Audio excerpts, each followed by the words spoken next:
সেটা শৈলকুপায় নাই বন্ধুরা, সেটা তো ছিলই না। আমি তাই বিনয়ের সাথে অনুরোধ করবো, থেকে মেডিকেল কলেজের বইমুখ করবেন না, আমাদের সন্তানদেরকে মেডিকেল কলেজ। এই বলে আমি আমার বক্তব্য শেষ করছি। আসসালামু আলাইকুম ওয়া রাহমাতুল্লাহি ওয়া বারাকাতুহু।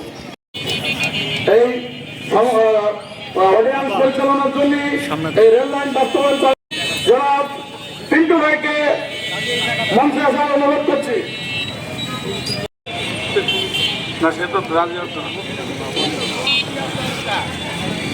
অ্যাডভোকেট আসাদ সাহেব।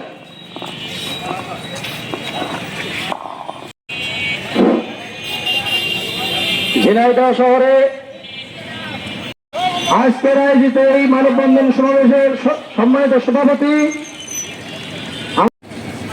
অগ্রগতি সৈনিক, ঝিনাইদহের সমন্বয়ক, বাংলাদেশের সমাজতান্ত্রিক দল বাসদ ঝিনাইদহ জেলা শাখার জানেন, ঝিনাইদহ শহর 22 লক্ষ মানুষকে কেন্দ্র করে যে 60,000 মানুষের সমাধানের সুযোগ নিশ্চিত করে তারেক রহমান যখন আমাদের দিকে একটু সুনজর দিয়েছে, বছর যাবৎ একটি আন্দোলন চলছে ঝিনাইদহ মেডিকেল কলেজের দাবিতে।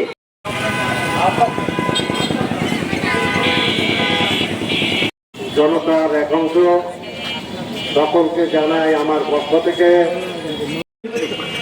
কেন হয়েছি, কি জন্য হয়েছি, এটা আপনাদের জানা বন্ধুরা। আমরা ঝিনাইদহ মেডিকেল কলেজ নির্মাণের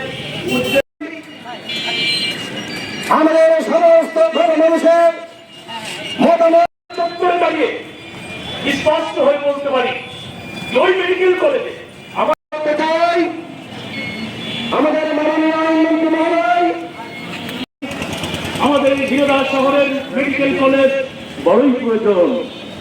আমাদের এই মানববন্ধনে এসে উপস্থিত হন এবং জোর দাবি তোলেন যে মেডিকেল কলেজ